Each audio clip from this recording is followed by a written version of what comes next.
नमस्कार। आज है 29 जुलाई और देखिए ईरान और अमेरिका जंग से बहुत सारी बड़ी खबरें निकलकर सामने आ रही है। पहली खबर आपको बताते हैं, जहां पर पिछले 24 से 36 घंटे में एक बार फिर से ईरान ने अमेरिका पर हमला किया है। बुधवार सुबह तड़के ईरान ने मिडिल ईस्ट में अमेरिकी सेना के बेस पर बैलिस्टिक मिसाइलों से सीधा सीधा हमला बोला है। ईरान ने यह हमला ऐसे समय में किया है जब पिछले सप्ताह के आखिर में ट्रंप ने तेहरान के खिलाफ मिलिट्री ऑपरेशन रोकने का फैसला किया था। देखिए, अमेरिकी ऑपरेशन रोके जाने के बाद ये ईरान का पहला सीधा बैलिस्टिक हमला अमेरिकी बेस पर बताया जा रहा है। अगर सेंट्रल कमांड की माने तो सेंट्रल कमांड ने मंगलवार यानी अमेरिकी समय अनुसार एक सोशल मीडिया पोस्ट किया, जिसमें उन्होंने लिखा है कि आज शाम 5:45 पर इस्लामिक रेवोल्यूशनरी गार्ड कॉर्प्स यानी IRGC की सेना ने मिडिल ईस्ट में तैनात अमेरिकी सेना के अड्डे पर अचानक से हमले की कोशिश की है। ईरान में कई बैलिस्टिक मिसाइलें दागी हैं, लेकिन सभी मिसाइलों को सफलतापूर्वक रोक दिया गया है और अमेरिकी सेना सतर्क पूरी तरह से तैयार दिखाई दे रही है। यह सेंट्रल कमांड की तरफ से एक पोस्ट किया गया, जिसमें बताने की कोशिश की गई है कि हमने अब जो ईरान का हमला था उसे नाकाम कर दिया है और हम पूरी तरह से सतर्क हैं। देखिए, लगातार ईरान हमले कर रहा था, लेकिन ट्रंप कहते हैं कि शांति हो। 2-3 दिन मतलब आप समझिए कि सैटरडे संडे से हमला अमेरिका ने पूरी तरह से रोक दिया है। बातचीत की ओर आगे बढ़ने की बात कर रहे हैं, लेकिन शायद ईरान को यह मंजूर नहीं है। यानी ट्रंप ने कहा, लेकिन ईरान का भरोसा अब तक उन पर नहीं बना है। यानी अब पूरी तरह से भरोसा उठ गया है, क्योंकि बार बार वो शांति की बात ट्रंप करते हैं, लेकिन उसके बाद बड़ा हमला कर देते हैं कोई ना कोई बहाना बनाकर। इसीलिए कहा यह जा रहा है कि पिछले जो सैटरडे संडे से हमले अमेरिका की तरफ से बंद थे, शांति की दुहाई दे रहे थे ट्रंप, उसको दरकिनार करते हुए बैलिस्टिक मिसाइल से अमेरिकी बेस पर हमला किया है बुधवार सुबह भी ईरान ने। इधर ईरानी विदेश मंत्रालय के प्रवक्ता इस्माइल बगई ने ट्रंप की बात का खंडन किया है और उन्होंने कहा है कि हमारी किसी तरह की कोई बातचीत ट्रंप से नहीं हुई है। यानी ट्रंप की शांति की कूटनीतिक कोशिश को ईरान ने नाटक बता दिया है और उसे सिरे से खारिज कर दिया है। यानी बातचीत नहीं हो रही है। वो क्या कर रहे हैं हम नहीं जानते, हम जो कर रहे हैं वो हमें पता है। ईरान ने ये बता दिया है और इसी वजह से कहा जा रहा है कि ये जो 4-5 दिन में थोड़ी सी शांति लग रही थी, उस शांति और उस अमेरिका की बातों पर ईरान को भरोसा नहीं है।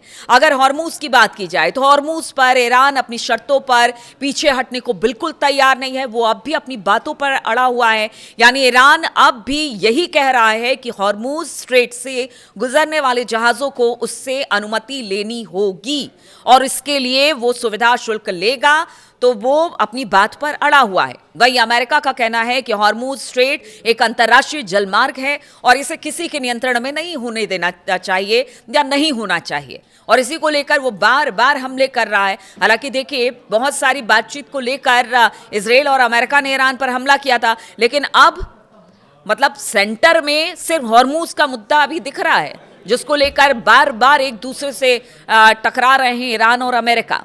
यानी बात घूम फिर कर वहीं आ जाती है कि अमेरिका कहता है कि आप हॉर्मूज छोड़िए, ईरान कहता है हॉर्मूज छोड़ेंगे नहीं, यह हमारा अधिकार है। इधर अगर इजराइल के प्रधानमंत्री की बात की जाए तो अब ट्रंप के साथ इनकी मुलाकात हुई है और ये मुलाकात बहुत मायने में अहम मानी जा रही है, क्योंकि जब ये दोनों मिलते हैं यानी ट्रंप और नेतन्याहू मिलते हैं तो कोई ना कोई ऐसी बात जरूर होती है जो कि ईरान के लिए अच्छी नहीं मानी जाती है। तो अब इस मुलाकात का भी जिक्र कर लेते हैं। देखिए, इजराइल के प्रधानमंत्री बेंजामिन नेतन्याहू ने मंगलवार को अमेरिकी राष्ट्रपति डोनाल्ड ट्रंप के साथ व्हाइट हाउस में मुलाकात की। फरवरी में ईरान के खिलाफ वॉर शुरू होने के बाद से नेतन्याहू और ट्रंप के बीच आमने सामने की यह पहली बातचीत है। इजराइल के चैनल 12 की रिपोर्ट के अनुसार नेतन्याहू ने एक बंद कमरे की बैठक में अमेरिकी राष्ट्रपति डोनाल्ड ट्रंप के साथ ईरान के बारे में खुफिया जानकारी साझा की है, शेयर किया है। अब वो जानकारी क्या है, कुछ बातें तो आई है, कुछ बातें कहा जा रहा है कि बंद कमरे में ही है, ना वहां पत्रकार थे, ना वहां पर कोई था, ना किसी से बातों को साझा किया गया। देखिए, चैनल 12 की माने तो उसकी रिपोर्ट के अनुसार नेतन्याहू का मानना है कि इजराइल को ईरान के खिलाफ फिर से सैन्य कार्रवाई करनी पड़ सकती है। रिपोर्ट में कहा गया कि नेतन्याहू का मानना है कि ईरान पर दोबारा हमला करने के अलावा और कोई दूसरा विकल्प बचा ही नहीं है। इसमें उन जगहों को निशाना बनाना शामिल है जहां पहले हमला नहीं किया गया। यानी फुल प्रूफ प्लान के साथ नेतन्याहू पहुंचे हैं कि भाई अब इस बार तो मेरी बात माने। पहले भी अगर ये युद्ध शुरू हुआ है तो उसकी जिम्मेदारी जो एक्सपर्ट हैं वो यही मानते हैं कि शायद गलत जानकारी ट्रंप को दी गई नेतन्याहू की तरफ से और ये युद्ध शुरू हुआ फरवरी माह से। अब एक बार फिर से कुछ नए प्लान के साथ नेतन्याहू ट्रंप के सामने पहुंच गए हैं कि देखिए ऐसा है, ऐसा करेंगे तो ऐसा होगा, ऐसा नहीं करेंगे तो ऐसा होगा, इस तरह की जानकारी दे रहे हैं। उनका कहना है कि अब तो भाई ऐसा है कि ट्रंप अब ईरान पर एक बार फिर से बड़ा हमला करने के अलावा कोई विकल्प नहीं है। और इसके साथ ही उनका कहना है कि पुराने जो हमले हुए वो तो हुए, लेकिन अब नए जगहों को, नए ठिकानों को पर हमला करना बेहद ज़रूरी हो गया है। इस तरह के प्लान के साथ पहुंचे हैं नेतन्याहू ट्रंप के पास और उन्होंने कहा है कि ईरान ने फिर से जहां पर एक बार फिर से जैसे न्यूक्लियर ठिकाने हैं उसके या फिर बाकी चीज़ें उसको फिर से दुरुस्त किया है, या जहां मिसाइल या ड्रोन बनाए जाते हैं उन कारखानों को दुरुस्त किया है, उनको एक बार फिर से लक्ष्य बनाया जाए। यानी जिस चीज़ को बर्बाद पीछे जो हमले हुए फरवरी माह के बाद, उन हमलों में जो डिस्ट्रॉय हो चुका था उन सब जगहों को अगर ईरान ने बनाया, खड़ा किया, वहाँ से फिर से मिसाइल का उत्पादन हो रहा है या फिर बनाए जा रहे हैं या फिर ड्रोन का उत्पादन एक बार फिर से शुरू हुआ है, तो उनको भी लक्ष्य बनाने की बात नेतन्याहू कर रहे हैं। और उनका कहना है कि नहीं तो फिर दिक्कत हो सकती है।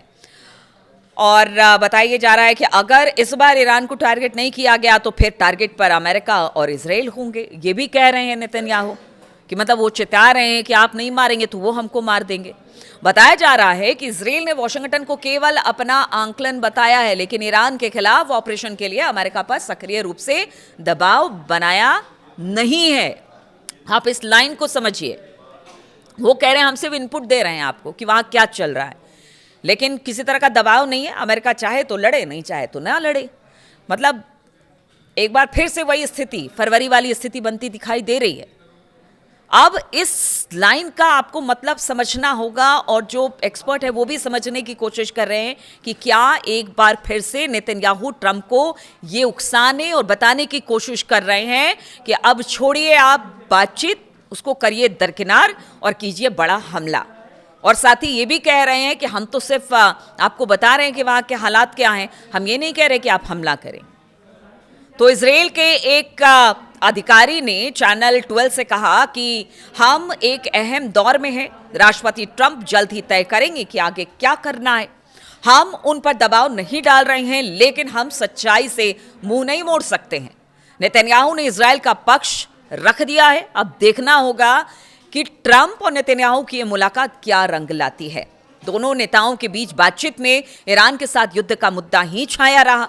दोनों देश यानी कि अमेरिका और इजराइल ने ईरान के खिलाफ मिलकर युद्ध शुरू किया था, लेकिन बाद में इससे निपटने के तरीकों को लेकर दोनों में हमने देखा कि किस तरह से तनाव भी आया और दोनों अपने अपने तरीके से युद्ध खत्म करने की बड़ी कोशिशें भी उसके बाद करते दिखाई दिए, लेकिन हुआ कुछ भी नहीं। युद्ध आज भी जारी है, गाहे बगाहे हमले आज भी हो रहे हैं और कोई पीछे हटने को तैयार नहीं है। लेकिन ये जो इस बार यानी फरवरी के बाद जो युद्ध हुआ, उसके बाद 1 महीने की शांति आई, उसके बाद कुछ प्रस्ताव रखे गए और उसके बाद जो अभी हमले हो रहे हैं ना, उसमें इजराइल जो है वो चुपचाप बैठा हुआ है, वो इसमें पार्टिसिपेट नहीं कर रहा है। इसीलिए कहते हैं ना कि चुल्ल मची रहती है कि आपको कि भाई हम तो तैयार हैं, हम कैसे युद्ध में ना लड़े, ये हो नहीं सकता है। इसलिए वो पहुंच गए ट्रंप के पास और बताया जा रहा है कि इस बार जो अगर लड़ाई होगी तो ईरान के खिलाफ अमेरिका और इजराइल दोनों एक बार फिर से शामिल होंगे, ऐसा भी कयास लगाया जा रहा है। हालांकि इसको तो छोड़ देना चाहिए कि अब इन दोनों की बातचीत के बाद क्या कुछ निकल कर आता है। हालांकि दोनों देशों के नेता एक बार फिर से तमाम तल्खियों के बावजूद तालमेल बिठाने की इस बार कोशिश कर रहे हैं। मंगलवार को ट्रंप से बातचीत के बाद नेतन्याहू ने इसे बेहतरीन और अब तक की सबसे अच्छी मुलाकात बताया है। वहीं व्हाइट हाउस ने बातचीत को सार्थक, सकारात्मक बताया। खास बात ये रही कि ये बैठक ओवल ऑफिस में बंद दरवाजों के पीछे हुआ और यहाँ पर कोई भी नहीं था, ना किसी को बुलाया गया था। बड़ी गुपचुप तरीके से बातचीत हुई है, कोई प्रेस कॉन्फ्रेंस इसको लेकर नहीं की गई बाद में। यानी बहुत शांतिपूर्ण तरीके से दोनों की मुलाकात हुई है। जैसा मैं कल कह रही थी कि देखिए मुलाकात तो होती है, शांति बहुत होती है, लेकिन शांति के पीछे का तूफान, इसी को देखना ज़रूरी है। एक और खबर आपको बताते हैं। एक तरफ तो डोनाल्ड ट्रंप के सीज फायर के बीच ईरान ने खाड़ी में अमेरिका के सैन्य ठिकानों पर हमला कर दिया, तो दूसरी तरफ सऊदी अरब के सब्र का बांध भी अब टूट गया है। देखिए, इस पूरे रीजन में इस वक्त तबाही ही तबाही दिखाई दे रही है, अस्थिरता अपने पूरे चरम पर है। सऊदी अरब के रक्षा मंत्रालय की तरफ से बताया गया है कि बुधवार 29 जुलाई को उसने अमेरिका के साथ मिलकर इराक में ईरान के समर्थित मिलिशिया ठिकानों पर हवाई हमले किए हैं। मंत्रालय के मुताबिक इन समूहों का संबंध सऊदी अरब की तेल सुविधाओं पर हुए हमले से था। इससे पहले सऊदी रक्षा मंत्रालय ने कहा कि उसने इराक से उड़ाए गए कई ड्रोन को रास्ते में ही मार गिराया। ये ड्रोन पूर्वी सऊदी अरब के तेल सुविधाओं को निशाना बनाने के लिए भेजे गए थे। एक अलग बयान में अमेरिकी सेंट्रल कमांड यानी सेंटकॉम ने कहा कि अमेरिका और सऊदी अरब के लड़ाकू विमानों ने पूर्वी इराक में कई आतंकवादी ठिकानों, हथियारों, गोदामों, सामान पहुंचाने वाले ठिकानों पर जबरदस्त हमले किए हैं। यह कार्रवाई लगातार हो रही है। ड्रोन हमलों के जवाब में की गई सऊदी रक्षा मंत्रालय ने कहा कि सऊदी अरब तनाव बढ़ाना चाहता नहीं है, लेकिन उनके खिलाफ होने वाले किसी भी हमले का जवाब वो जरूर देगा। वहीं अमेरिकी सेंटकॉम ने सोशल मीडिया प्लेटफॉर्म एक्स पर कहा कि इन हमलों में उन समूहों को निशाना बनाया गया जिन्हें ईरान की इस्लामिक रिवोल्यूशनरी गार्ड कॉर्प्स यानी IRGC अमेरिका की सेना और सऊदी अरब की ऊर्जा सुविधाओं पर हमला करने के लिए निर्देश दे रही है। सेंटकॉम ने कहा कि पिछले 72 घंटे में IRGC के निर्देश पर 30 से ज्यादा ड्रोन हमले किए गए यानी सऊदी अरब पर, और इसके जवाब में अमेरिका और सऊदी अरब के लड़ाकू विमानों ने पूर्वी इराक में कई आतंकवादी ठिकानों, हथियारों के गोदामों और सामान पहुंचाने वाले ठिकानों पर हमले किए हैं। तो ये अब एक अलग मोर्चा खुला हुआ है। यहाँ अलग एक दूसरे पर हुती और सऊदी अरब की तरफ से हमले हो रहे हैं, या बाकी मिलिशिया ग्रुप जो ईरान के हैं उनकी तरफ से हमले हो रहे हैं। यानी यहाँ पर भी अशांति अपने चरम पर धीरे धीरे करके आगे बढ़ रही है। अब देखिए, अब ऐसे में अब लगता नहीं है कि यहाँ फिलहाल शांति होगी। इधर नेतन्याहू की मुलाकात, इधर हुती और सऊदी अरब भिड़े हुए हैं, और अरब मुल्कों को तो इसमें जितना नुकसान हो रहा है उसकी तो आप सोच ही नहीं सकते हैं। आज जो नुकसान हो रहा है, आज अगर गैस या फिर किसी रिफाइनरी पर अगर हमला किया जाता है अरब मुल्कों के किसी इस पर, तो वो सिर्फ आज की दिक्कत नहीं है, वो लंबे समय तक वो दिक्कत चलेगी। और इसीलिए दुनिया सहमी हुई है कि भाई साहब, यहाँ से तो अब अपनी अपनी हितों को किनारे रखिए, दुनिया के हित को ध्यान में रखते हुए जो तमाम फैसले हैं उसे लीजिए। अब देखना होगा आगे क्या होता है। तमाम खबर पर मेरी नज़र बनी हुई है, लगातार अपडेट्स के साथ आपके साथ उपस्थित होती रहूंगी, आपके साथ जुड़ती रहूंगी। फिलहाल बहुत बहुत शुक्रिया मेरे साथ इस वीडियो में शामिल होने के लिए, और अपना कमेंट्स ज़रूर कीजिएगा। आप लोग कहते हैं कि कमेंट्स का जवाब नहीं देती है, मैं पढ़ती सब कमेंट्स हूँ, आप देखिएगा उसका जवाब भी देने की कोशिश करती हूँ, लेकिन आपके फीडबैक का इंतज़ार रहेगा।